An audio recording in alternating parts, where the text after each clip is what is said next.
welcome everybody here to this brass band talk. Thanks for taking the trouble to find this room. We were worried no one would find it, so I'm delighted that there's so many of you that found it.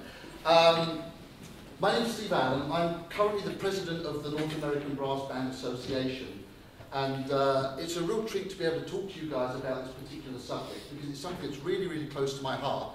And Scott and I are both involved in two really great brass bands in North America, and I'm going to be sort of talking a little bit about the boring stuff, right? The history, how we made certain things happen, and then Scott's going to give a part two where he's going to get into the nitty-gritty of the pedagogy of what brass bands are all about in terms of the brass playing side of things. So my talk is a very, very I've got a very simple goal of my talk, okay? I want everybody in this room to start a brass band. Okay, that is the total goal of this next half hour. Whatever I say, whatever comes out of my mouth, is meaningless. Meaningless. Unless every single person in this room goes out here today to start a brass band. And I've now got you on film, so I'm going to come and find you. Okay, to have a chat with you. Because those of you, let me just ask you right now, who is actually involved? How many of you are involved in the brass band as of right now? Okay, so maybe about 50% of us here in the room, okay? You guys that are not, everything that I say, if you don't trust anything that I say, talk to these guys, okay? And these people will tell you what an absolutely fantastic thing the brass band is. And when I came to this country, I wasn't involved in brass banding at all. I'm actually a qualified musicologist. I'm about to write a book on Benjamin Britten's operas, and when I came to this country, that's what I did. And I joined a local community band, and the cornet player came from Manchester, and he said to me, why don't we try having a brass band? So we started this brass band in 2004, and amazingly enough, brass bands came back into my life again. It's the last thing I would ever have expected to have happened. If you'd have told me that that was going to happen 8 years before, I would have fallen off my chair. It was just incredible to me. And what's happened in the last several years with the different bands I've been doing has just been amazing. I stand back and I look at it and I say, everybody should have this. This is just too good to miss. So I want to recruit you, all right, today. I want to talk to every single one of you. And if I don't find you, come and find me, okay? I don't bite. And really, in many ways, well, look, I just want to show you something here. And you're going to have to forgive me. Sorry, Scott. I've got to apologise to Scott. Last week, my band won the National Championship of North America. All right? a bit of plastic and a bit of cloth. All right? Now, I want this for everybody in this room.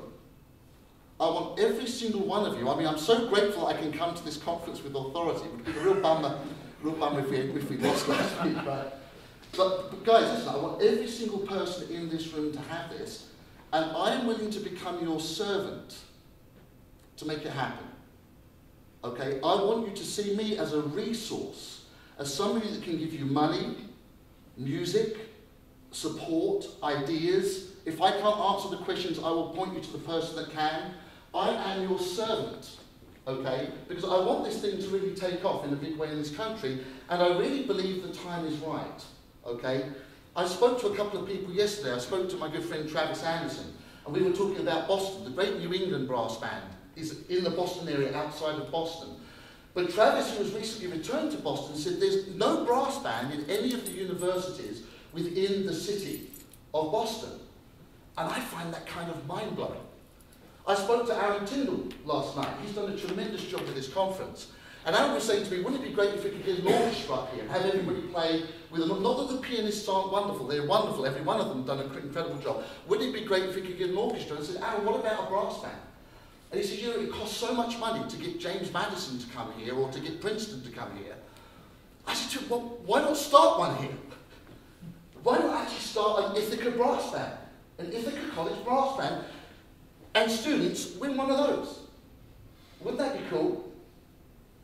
You can do this. If I can do this, you guys can all do this. And there's a real need here, okay? And I'm not actually overstepping the bit. I thought several times about whether I should say this to you, but I think I'm going to say it, okay? I am convinced that if a university in this country does not have a brass band, the music department of the university is doing itself an injury. Let me say it again.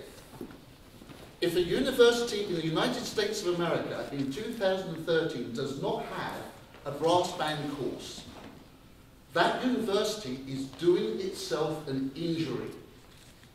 In other words, I'm going to try and make a case, Scott and I are going to try and make the case this afternoon, that a brass department in a university without a brass band, and I'm going to be bold here, is only functioning at about 50% of what it can accomplish. Now this might, hopefully I'm pushing some buttons, right? You might think, well, this is a really bold claim. Well, let me just give, there are 3 points I'm going to make in the next 20 minutes, all right? The first one is what was done, just a little bit of a historical overview and a bit of a context. Secondly, I'm going to tell you what I've done, not to boast, but hopefully to sow some ideas in your mind that what I've done, you can do, and it really is not that hard to do. I'm going to have one of my favourite students come up here to talk to you guys about his experience in the brass band, because I think it's important, especially for the students, to hear a student speak about that. And then finally, I'm going to close out by saying what you can do. What you can do, okay? Because I want this to be a proactive, this is, again, you guys are going to start a brass band. That's the message. You've got to go out and burn in your mind. That's what's going to happen, okay? So first of all, let's talk about what was done. About 2 years ago, I was made speechless, and some of you already know that that's probably kind of a miracle. Okay? I was made speechless by discovering a book about the history of this country's music. And I literally could not believe what I saw.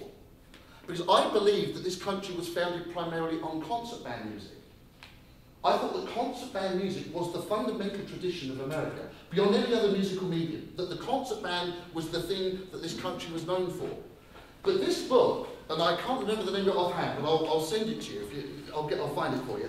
But this book had a history of brass bands in this country that demonstrated that from most of the 19th century, up until the turn of the century, it was actually brass bands that were the tradition of this country. Every single town and village in America, in this country, guys, had a 12-piece brass ensemble. And they did everything. They were kind of the iPod of the period. They played funerals, weddings, bridge openings, you name it. That band in that community did absolutely everything. And there were 40 million Americans around 1900. 1 million of them played brass instruments. That's a huge statistic. Imagine if 1/40 of Americans today played brass instruments.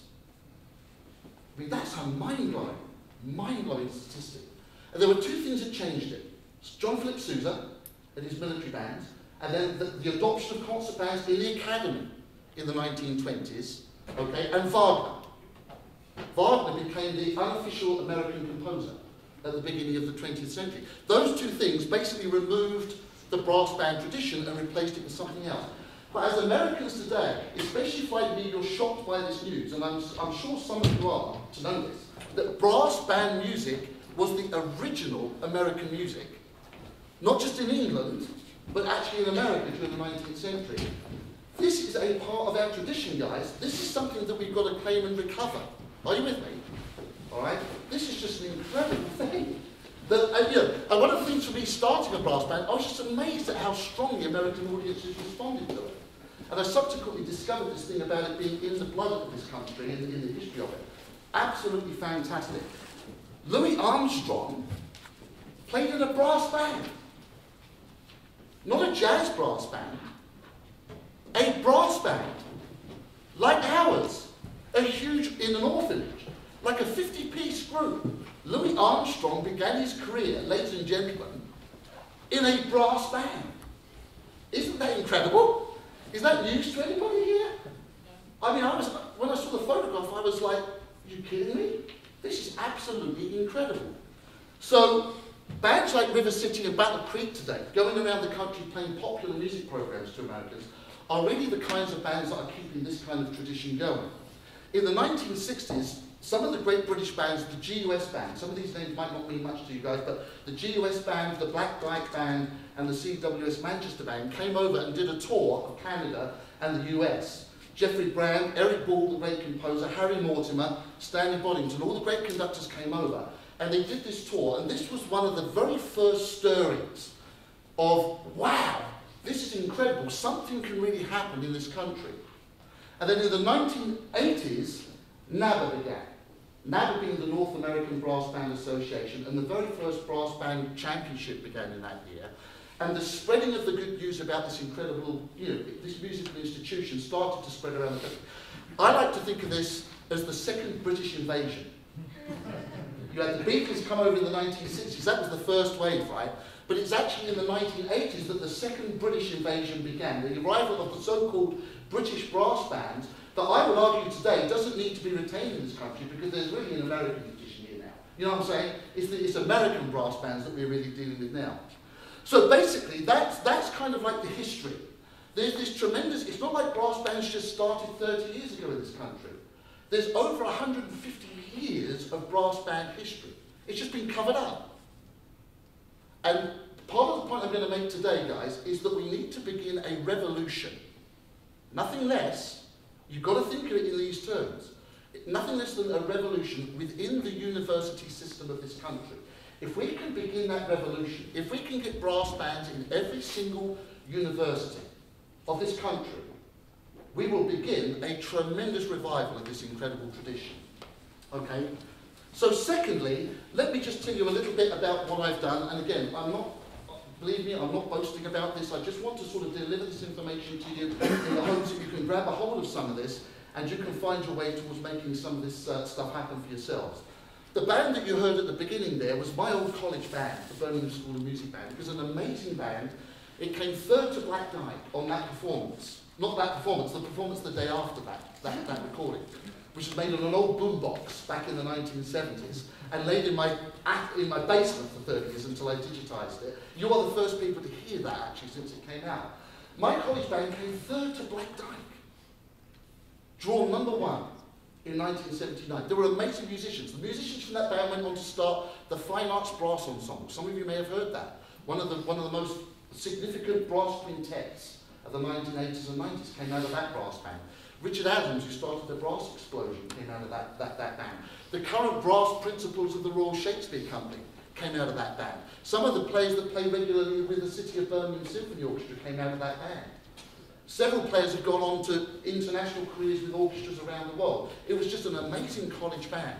And this is kind of like my background.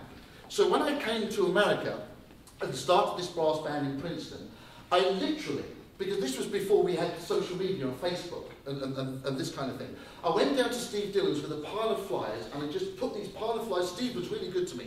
He let me put this pile of flyers by the door. And it just said, anybody that is interested in the British brass band, come to this rehearsal. I found a church that let us rehearse for free, no money. All right, this is what you want to do at the beginning. Unless you're at the university, you get the free use of space, okay? I advertised, we had 6 people come to that first rehearsal. 2 tuba players who both got up and walked out after half hour because we weren't playing pianissimo. Okay? Talk about a discouraging first rehearsal. All right? But one of the guys that happened to be in that rehearsal was the head of brass at the College of New Jersey, Dr. Gary Feinberg. He's one of the original members of the band. And over the following few years, we basically just advertised in the area, and people came from the entire sort of New York, Philadelphia area. We had a huge turnover in those first few years. And one of the very first things we did, and if you start a brass band, guys, I would really encourage you to think very seriously about this, okay, is we entered the NABA Championship. If you start a brass band, you need to, as quickly as possible, get yourself into a brass band competition. Because brass band competitions give you an unrivaled focus and an unrivaled goal, and actually an unrivaled social opportunity too. Okay, they're really, really wonderful. And there's only 2 in this country as of right now. That's the North American Brass Band Association Championship, which I'm going to invite you all to next year at the end of today's talk, okay? And also the US Open Brass Band Championship. So we started with Princeton with 6 people. We had this incredible turnover. We entered the first section. We came last, third, second, joint first, but put down into second because of some tiebreaker.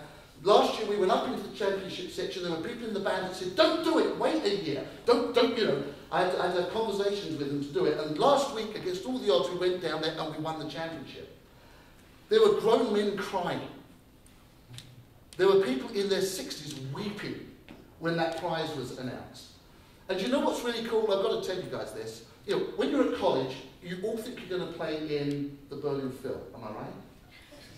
You're all going to be principal tuba in Simon Rattle's band. Or you're all going to play in the Black Dyke Band or the Brighouse Band. Okay? You're going to play with one of the truly awesome bands. You leave college and there are community bands. I'm just giving you a reality check here if you're a student today. All right? Leaving college is a very, very rude wake-up call. Okay? I'm here today as your Messiah. As your Savior. I'm not kidding, guys. Dan and Heather Burrs, two graduates of Rutgers who did incredibly well, left college, got great jobs, but basically gave up pretty much playing. Joined the band, were part of this winning band last week, and Heather said to me, 3 happy memories in my life, having my 2 children and winning last week. I thought, that is awesome. I mean, that is the American dream, right? Am I wrong? Am I crazy? I mean, this is like the American dream, guys, giving people the dream back. Now, at Rutgers University, we had somebody that was, it was very, let me put it politically correctly, it was very difficult to get anything started until there were changes in the hierarchy. The moment those changes happened, I said to the brass department, I want to start a brass band. The only time I could do it was 7 a.m. No credit. People said to me, you're never going to get students. I had a full band every Wednesday. They brought coffee, donuts. It was incredible.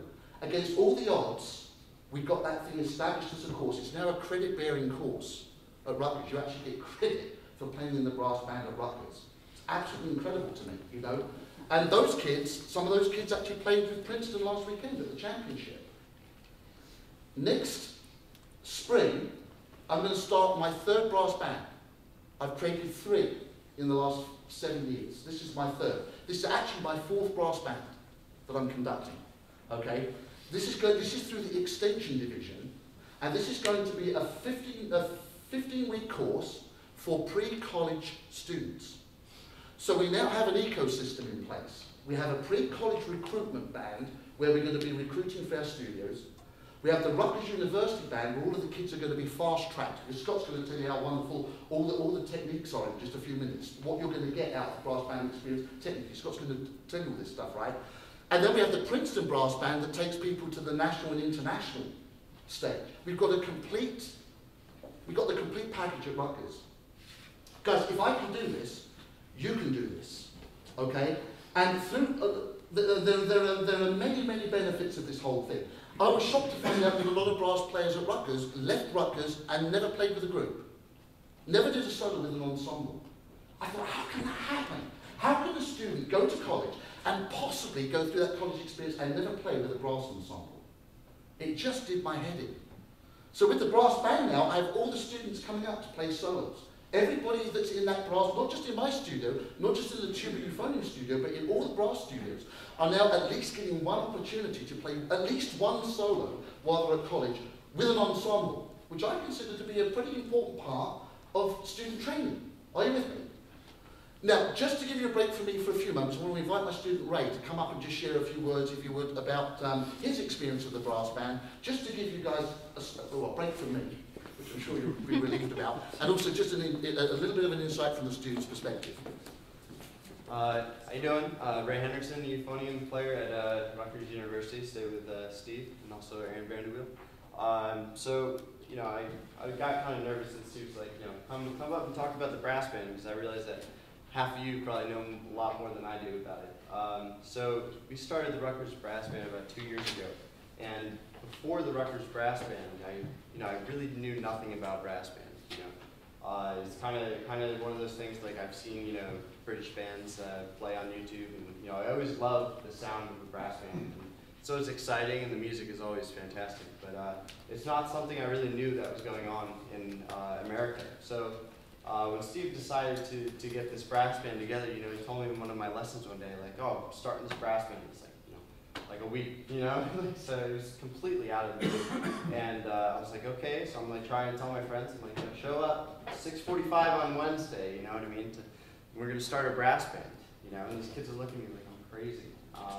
And we were, at 6:45 to ask a college student to get up and play for a brass band, But, I mean, the turnout was crazy. It was like 30 people that showed up, with their instruments like half awake. And it kind of it never dropped in numbers ever since then. It's kind of like, I feel like the music just kept people coming back. It's so exciting, and you know, the playing opportunities that the brass band has given me thus far is remarkable. I mean, if you look at some of these parts that you have in front of you, you know, I've never seen some of this stuff in wind ensemble, or you know, if I had to play in an orchestra or something like that. It's just, you know, beyond that kind of playing I've ever. It's like a solo part, really. So it's really, you know, challenged my playing, and everybody had to learn the treble clef, which was a big, you know, wall to get over. But it's really opened up my playing to a lot of great opportunities, and really pushes us forward. So within the 2 short years that we've had the brass band at Rutgers, you know, the first graduating class, we have like a thread that we keep in touch with each other, and they're like, you know, that's the one performance opportunity, you know, or one performance group that I miss the most is the Rutgers brass band. Like, I wish I can, you know, still play in the Rutgers brass band. And it's something that you know, within this past year, people are trying to start new brass bands up in Morris County. You know, my friend Mike is a trumpet player, cornet player. He really missed it, you know, and he has a few friends that are already signed up to do it. Like, we have probably about 12 people signed up to start this brass band up in North Jersey, and it's great, you know. And for the future, you know, we talked about, you know, getting the Rutgers band to go out to NABA and stuff like that, because, you know, we went there last week, and just seeing the JMU and Oakland University, you know, college bands is crazy. Like, some of these things that these kids are playing is unbelievable. You know, playing it's so demanding, and the music's so great. It makes you want to practice, and you know, really is truly inspiring to hear some of those kids like my age play some of that music. You know. And Steve was mentioning earlier, you know, the solo opportunities. It's so true. You know, the first year that we got this up and running, we had solos. You know, the students would bring in a solo to rehearsal, and Steve's like, sure, you know, let's throw it on the stand and let's get going. So like, all these kids got to, you know, play solos with the group, which I think is huge. You know, it's been a great big part to my success. You know, my short success at Rutgers. And also about, you know, the sight reading aspect of it. I mean, it's, you know, when we first meet in the beginning of the semester, Steve will throw us, you know, 8 pieces, and we kind of just read them down, you know. And if you can imagine, you know, some of these incoming freshmen, sophomores, you know, that have read bass clef, you know, most of their life, you know, to throw a treble clef part in front of them, brass band, you know, mind you, and try to read this down. It's pretty crazy, but if you can hold on, you know, it's such a great tool to really open up your playing, and the dynamics and learning different, like, you know, listening techniques within the brass band. It's really cool. It's really challenging, but I feel like it's really helped me as a player. I don't know, you know, what I would be like if you know, as a player I am now if I didn't have the brass band. I think it's really important to you know, my success really as a student. So yeah, I mean, there's a lot of great stuff that we can talk about. If you have any questions, please feel free to come find me, and I'll, you know, try to help you out. But I'll give it back to Steve. Thank you. Just to wrap up in 2 minutes, because I want Scott to get up here, right? What can you do? All right. Well, number one, the tuba euphonium fraternity is uniquely positioned to be the revolutionaries to do this. And I'm talking about real revolution. I mean, I'm not talking about having a go. I'm talking about really going with the eye of the tiger to really make this thing happen. Are you with me? I mean, hopefully you guys fired up a bit here this afternoon to realise that this thing can really happen, okay? I think NERTEC and the Tuba Euphonium Conference have got the most to gain from this. I mean, you know, Scott's going to tell you about it, all right? But the Tuba Euphonium part writing in brass band is to die for. But listen to this, guys. There's solo opportunities for you. Think about these opportunities you're going to be creating. There are solo opportunities for you, solo opportunities for your students, conducting opportunities for you, conducting opportunities for your students, masterclass opportunities for you, recording opportunities for you, video opportunities for you. I mean, I video the Rutgers Brass Band and put it all up on Facebook. You know, it's like up there, free. People in Japan watching it. This is wonderful. Great opportunities. Publishing opportunities. If you're a composer or arranger, make money from this stuff, right? adjudicating opportunities. Also national and international exposure. You can become, like Dave Thornton sitting here today, you can become an international star through your connections with brass bands. I'm proud of that. I think that's flipping marvellous. It's fantastic, okay? I can't start a brass band, there aren't enough players. Start a brass quartet.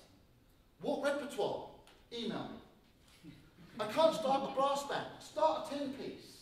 Well, I don't know what I'm doing. Email me. I am your servant. Your slave. Contact me. I'll give you ideas. I'll put you on the websites. 10-piece, get it conducted so you can check the conductor out. You need to make sure the conductor's going to build the thing. So use the 10-piece, check a few conductors out, pick the guy that's going to be the most beneficial to you. Are you with me? And then if you can't start with anything else, start adding to that 10-piece. Okay? As Ray alluded to, the university thing, we need to start a university brass band championship. Kevin Steeves at JMU, we talk about this all the time. We just need a few more universities, guys, to get their brass bands going, and we can start the university championship. We can have a festival of brass every year. Next year at NABA, Edward Gregson, have you heard of him? He's coming out for his 70th birthday next year. We're going to play a brand new piece in the championship section, set piece, by him. He's going to be there. Come and get his autograph. Come and talk to him. Come and ask him to write something for your new brass band. Okay? We can have these festival of brasses, okay? The university championships. And this is what I always say to students. Let's imagine the worst case scenario when you leave college. You leave college, you work as a postman from 5 a.m. to 1 a.m. And then in the evening, you go to play with Black Dyke, Brinkhouse, James Madison, Fountain City, Princeton, Atlantic. That's a great life. That's a great life. 9-to-5 job, you play with a brass band. As you're going to hear right now from Scott, your technique is going to grow exponentially when you leave college if you have that set up, okay? So that's it for me, guys. Listen, you are going to start a brass band, right? Can I see some nods? You, and you, okay? All of you, everybody in this room, you are going to start a brass band. Decide it today, okay? Come and get an invitation from me for NABA next year. Thanks for listening to me. I'm going to hand over to Scott right now to do part 2. Thanks, everyone.